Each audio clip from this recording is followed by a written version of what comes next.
Hello students, today we will discuss a few MCQs that came in the previous year Business Studies exam held by the Assam Higher Secondary Education Council. So the first question that we have here is, which of the following is not an example of transactional risk? The options that we have here are option A, hacking, option B, default on order taken, option C, default on payment, and option D we have is default on delivery. Here our answer will be option A, that is hacking. Why so? Because what is a transactional risk? Any risk that happens during the business transactions or monetary transactions. But hacking is not such a risk, whereas default on order taken, default on payment, and default on delivery are the transactional risks. So our answer here is option A, hacking. The next question we have here is, in outsourcing, the process may be outsourced to, the options are option A, horizontals, option B, verticals, option C, captive BPO unit, and option D, all of the above. Here our answer is option D, all of the above. Why so, and what is outsourcing? Outsourcing are those activities or services that a business gives the responsibility to outsiders to carry on those activities. So here our answer will be option D, all of the above, because horizontals means specialized service providers offering services across the same industries. Verticals means niche providers, and captive BPO units are the subsidiary units of the same company. So outsourcing, business outsourcing can be outsourced to all of the above. And the next question we have here is, public deposits are the deposits that are directly from, the options are option A, the public, option B, the auditors, option C, the owners, and option D, the directors. Here our answer is option A, the public. Public deposits are the funds raised by a company. And from where does those funds come? From the public. So our answer here is option A. Hello students, today we will discuss a few MCQs that came in the previous year Business Studies exam held by the Assam Higher Secondary Education Council. So our first question here is, which of the following is a commercial bank? The options that we have are option A, Punjab National Bank, option B, Canara Bank, option C, State Bank of India, and option D, all of the above. Here our answer will be option D, all of the above. Before that we have to understand what is a commercial bank. Any bank that accepts deposits and lends loan to create profit or to make profit, those banks are known as commercial banks. So in this case, in this question, all of the banks, that is Punjab National Bank, Canara Bank, and State Bank of India, are the commercial banks that are present in India. The next question that we have is code of conduct. Code of conduct should be followed by which level of management?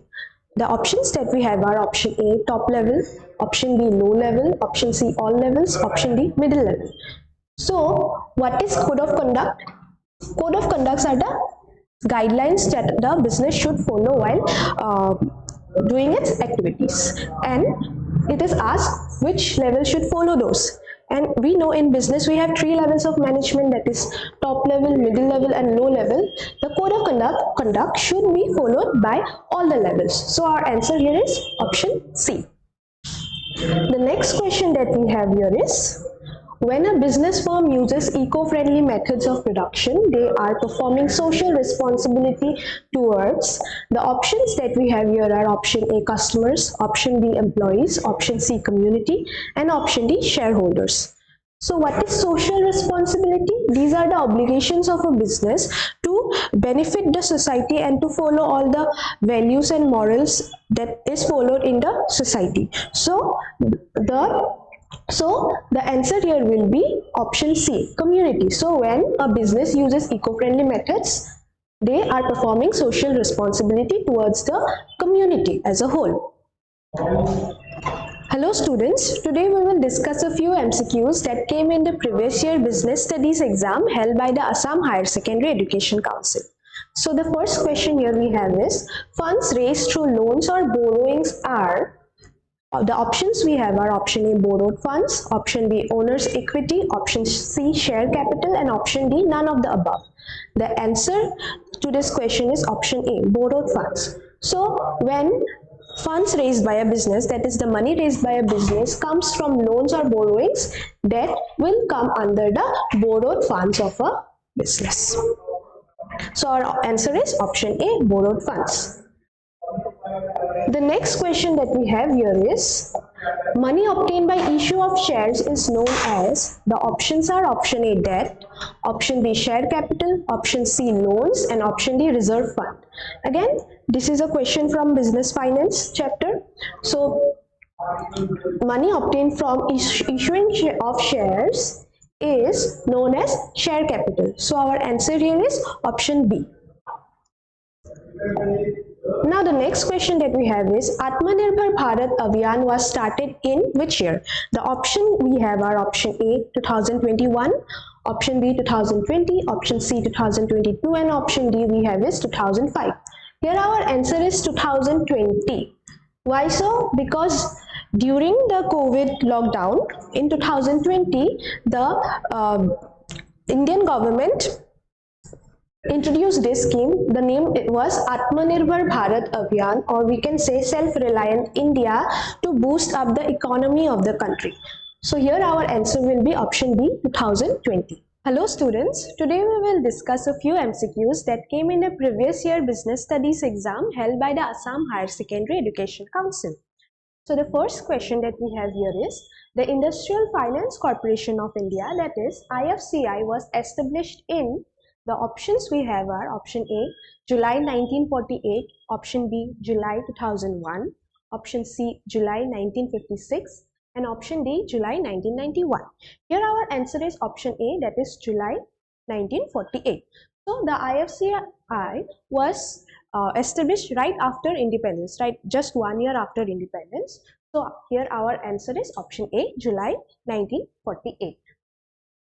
The next question that we have here is, innovative small firms are more likely in, the options that we have are option A, knowledge-based sectors, option B, biotechnology, option C, automobile manufacturing, and option D, aerospace manufacturing.